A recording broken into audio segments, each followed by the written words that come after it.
it's Donna from Donna's Sewing Circle. Come on in. We have a lesson 2 to get to today, and I think you'll enjoy it. I am doing a series for those of you who missed yesterday. This is day 2, lesson 2, and it's a series to help beginning sewers, quilters, crafters learn more about their sewing machine and the craft about sewing. So before you begin a project, you should know and learn about your tools of the craft. So today we're going to learn about needles, threads, and bobbins. And I wanted to let you know that what I go over today is available in book format or Kindle on Amazon. It's called Donna's Sewing Circle. It has a 1950s theme. You'll recognize it when you see it. So if you want to purchase that and follow along in the future episodes, you're more than free to do that. The book is really, really nice. It's a 8.5 by 11 booklet. It's a workbook, and I've got 15 images in there that has no writing on the back. And the whole purpose of them is they're very pretty. It's for you to cut them out, frame them, and hang them in your room to make your sewing room feel more friendly and inviting if you like that style. It's the 1950s, you know, the sewing pattern style. Everybody loves that. Anyway, I am rambling. So today's, like I said, is about needles, threads, and bobbins. So the first thing we're going to go over are needles. I wanted to show a little bit about them. And in my book, it has more details, so you can always refer back to the booklet. So these are called jean needles. It even says jean needle on them. They are 16, and 16 is the size of the needle. These are a mixture. Now, a lot of these you can pick up at Walmart, or you can go online and pick them up at Amazon. I will have links where you could go to my Amazon store and purchase your items. Anything you purchase there, I do make a small commission, so it helps me produce these videos and keeps me going. So, these are brother needles. They should work even for a singer, but they are labeled for a brother. Let's see. It actually does not say, but I've never had any problem interchanging. So if you notice, they have numbers 11, 14, and 16. And on the back of the package, it tells you what they're for. That's pretty handy.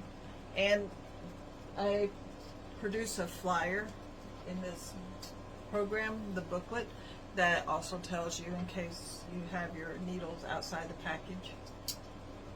Okay, so those are needles, and you should always change your needles. They recommend changing them every couple of projects. I don't. Perhaps I should, and I don't. I change them when I first notice I'm having problems. The skip stitches, bunching up, the needle seems to be having problems going through the thread or the fabric. Obviously, I've waited too long at that point, but I would recommend changing them between project 2 and project 4. We never had the finances to do that, so I always made the needle work hard. All right. So after the needles, we're going to do thread. And my students, I used to, excuse me for a minute. My students in class learn quickly not to use cheap thread. If they bought thread at the dollar store, sometimes even Walmart, a lot of times Walmart thread is bad. And your machine won't work right, it jams. So I wanted to show you an example. Even though this looks brand new, it's sold for 65 cents. So that tells you right there, this is old thread. Even though it looks brand new, I'm tossing it. Do not use old thread. You will regret it, and you'll be rethreading your machine constantly because the thread keeps breaking. It'll jam under the needle. Ask my students. I don't know how many times we've tried. Let me tell you, don't buy thread from Temu. I've never bought a good thread from Temu. Don't. Okay. This is a Coates and Clark. It's a pretty good brand. Not sure where you can buy it anymore now that Joann's gone, but if you buy it, it is a pretty good brand. Make sure it's newer though. If your grandma had it, it's probably no good. If it's from the 70s, 80s, for sure it's no good. This is what I use all the time. You can get this. I buy mine at Hobby Lobby. If you don't like shopping Hobby Lobby, I should have some thread listed below in my store. But I buy this from Hobby Lobby. It works great. And it's all-purpose thread. It's 250 yards. But it's awesome. That's the best stuff I buy. So what you learned today is a recap for the thread. Don't use old thread, throw it away, you're wasting your time. I know it's hard to throw away a full spool of thread like I just did. Actually, there's 2 of them in my trash can because I found 2 of them. Throw them away. You'll have nothing but heartache. And don't use cheap thread from the dollar store, Walmart, Temu. You're wasting your time buying it. Don't buy it. Okay. Now on to the third part, which is bobbins. I buy mine pre-wound. I buy them on Amazon. And mostly for the bobbin, unless you're doing quilting or something, which will show on the bottom of your quilt. I use white or black, depending on the fabric. If I'm making a quilt and the bottom will show, I will line bobbins to match the bottom fabric. And you can buy colored bobbins at the store. Oh, another thing about bobbins. Most of the newer style sewing machines use the plastic bobbins. Use the one that comes with your sewing machine. If it comes with the plastic bobbin, use plastic. A lot of the older ones came with metal bobbins. I don't believe the new machines come with metal bobbins. I've not seen one. I don't know. I've always worked with Brother sewing machines. Those are my favorite. There's Brother, there's Janome. That's how I say it. I don't know if that's correct. You can correct me in the comments.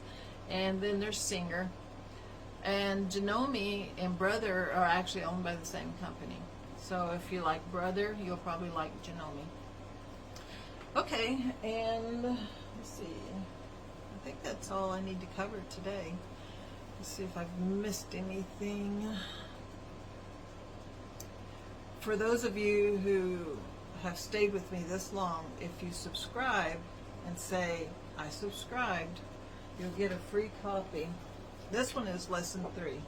I'll cover this tomorrow. But if you say I subscribed, you'll get a copy of a similar diagram for today's lesson. And what I did, I went to the library and I printed it on cardstock, and then I laminated it. And then it's nice and handy to have around. And at the library, the librarian loved these so much. She doesn't sew, but she was going to subscribe to my channel just so she could collect these just for the images. She loves the images. They're from the 1950s. So if you love that style, you're fit right in with my channel. So if you subscribe, you'll get a free copy of that. And I also have in the comments where you can purchase my book, either the Kindle form or the paperback. And tomorrow will be lesson 3. What is lesson 3? We'll be talking about the 1/4 inch seam tomorrow. So stay tuned, and I hope to see you tomorrow. God bless. Happy sewing.